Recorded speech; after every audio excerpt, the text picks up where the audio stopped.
Welcome to Africa Timeline. Tonight, we bring you urgent breaking news from Somalia. From fresh military graduations, to terrorist attacks, security reforms, and historic government initiatives reshaping the capital, Mogadishu.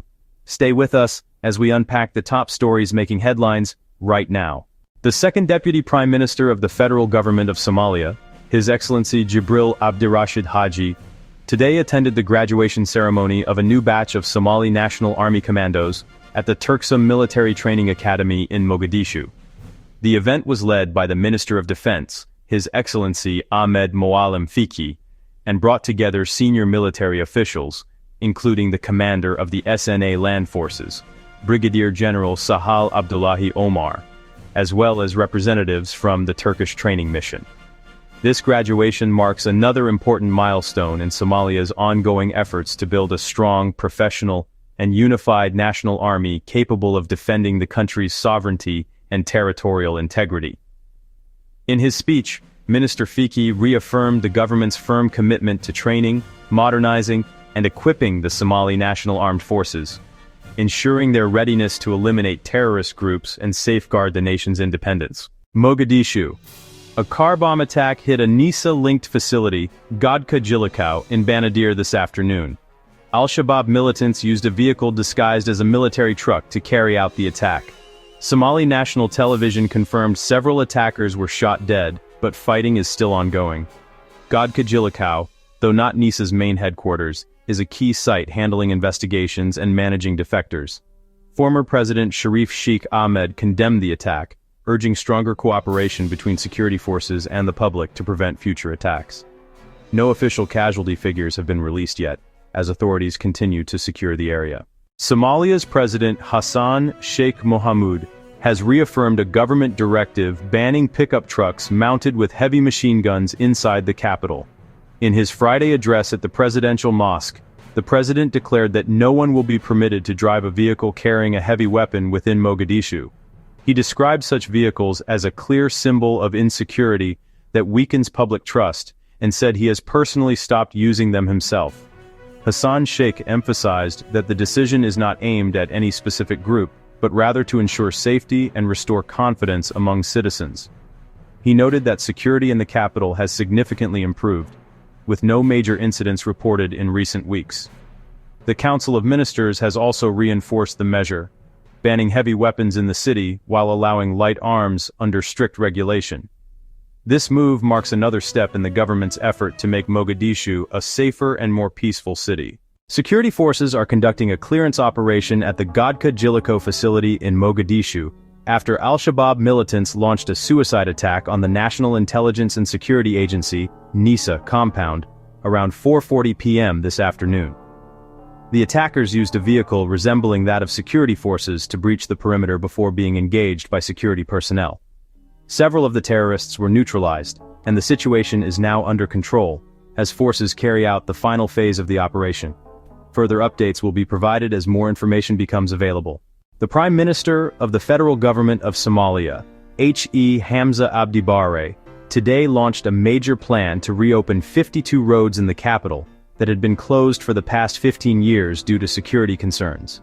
The Prime Minister said the reopening reflects the significant progress made in improving Mogadishu's security, making road closures no longer necessary. Over the past 15 years, tough circumstances forced the closure of these roads.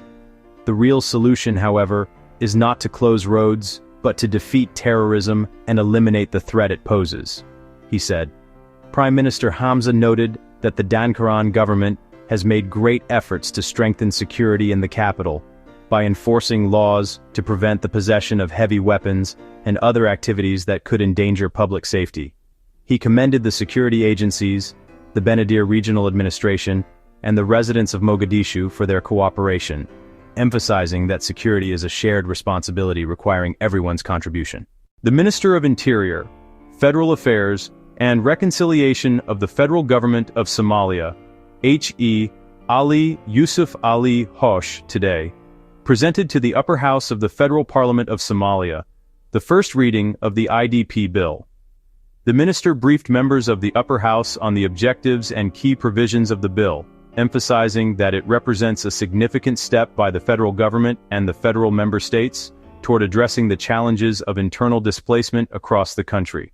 The Somali National Army spokesperson, Sheikh Abukar Ma'alan, held a motivational meeting with troops in Mahadaay, Middle Shabelle. He praised the soldiers for their dedication and readiness to protect newly liberated areas, urging them to intensify efforts against Khawarij extremist groups still hiding in the region. Sheikh Ma'alan also called on local communities to support military operations, stressing that public cooperation is key to clearing extremists and bringing lasting stability. His visit underscores the Somali Armed Forces' commitment to secure the country and work with citizens for peace and safety. Historic moment in Mogadishu. President Hassan Sheikh Mohamud officially opened the Somalia-US Presidential Trade Summit, a landmark event aimed at strengthening economic cooperation and attracting global investment. The summit marks Somalia's transition from aid dependency to innovation and partnership, positioning the country as a new frontier for business. Key sectors like energy, agriculture, infrastructure, and fisheries are now open for foreign investors. 15 American companies are participating, reflecting growing confidence in Somalia's business environment. Somalia's energy sector, including electricity, renewable energy, and water, offers immense opportunities for international investors. This summit highlights Somalia's commitment to sustainable growth, boosting private sector development and creating jobs for Somali youth, paving the way for long-term prosperity and stronger global partnerships. The Somali Immigration and Citizenship Agency, ICA, together with a UK delegation, conducted a two-day assessment to strengthen border security and management. ICA Director General Mustafa Duhulo highlighted improvements in immigration procedures and stressed the importance of international partnerships to protect Somalia's borders and combat illegal activities. The visit included inspections at Aden Ade International Airport and evaluations of inter-agency cooperation at the borders.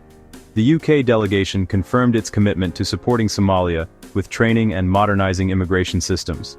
The visit concluded with both sides agreeing on next steps, marked by a dinner with UK Ambassador Charles King and Director General Duhulo. Historic update for Somalis in Yemen. The Somali embassy has resumed issuing passports after an 8-year suspension, ending a long wait for official travel documents. Ambassador Abdihakin Mohammed Ahmed announced that Somali nationals in Yemen can now apply directly through the embassy. After almost 8 years, we have resumed issuing passports. A right for every citizen, he said. This step addresses long-standing challenges, ensuring transparency and proper identity verification. Somali residents in Sana'a and other cities have warmly welcomed the move, bringing relief to students and thousands of citizens who had struggled for years. What do you think about this update? Share your thoughts in the comments below. You're watching Africa Timeline. Stay tuned, subscribe, and turn on notifications for more breaking updates from Africa Somali.